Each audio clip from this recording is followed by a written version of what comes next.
अहम ख़बर दिया गया शेयर कंदा हलूं। एसएसपी कश्मीर कंदकोट अमजद अमन शेख जी कोशिशुनि सां 6 मुग़ियुनि खे बाहिफ़ाज़त बाज़ियाब करायो आहे। जी नाज़रीन, अवां सां ज़िले कश्मीर मां अहम ख़बर दिया गया शेयर कंदा हलूं। एसएसपी कश्मीर कंदकोट अमजद अमन शेख जी कोशिशुनि सां ज़िले में अगवा थियल 6 मुग़ियुनि खे बाहिफ़ाज़त बाज़ियाब करायो वियो आहे।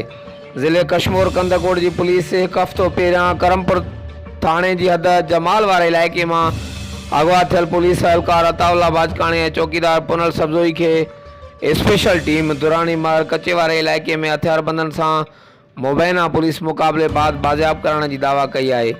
बे तरफ़ पुलिस खुफिया इतलात SHO कश्मीर इक़्तिदार हुसैन जतोई ऐं स्पेशल टीम दुरानी मर थाने की हद में ॾोहारियुनि सां मुबैना पुलिस मुक़ाबले बाद हथियारबंदनि हथां 4 ॾींहं पहिरियां दोखे सां घुराए अगवा कयल ज़िले खैरपुर रवासी फ़नकारनि दरबान अली भट्टी, इख़लाक़ भट्टी, मुज़म्मल भट्टी ऐं सोहेल भट्टी के बाज़ियाब करण की दावा कई है।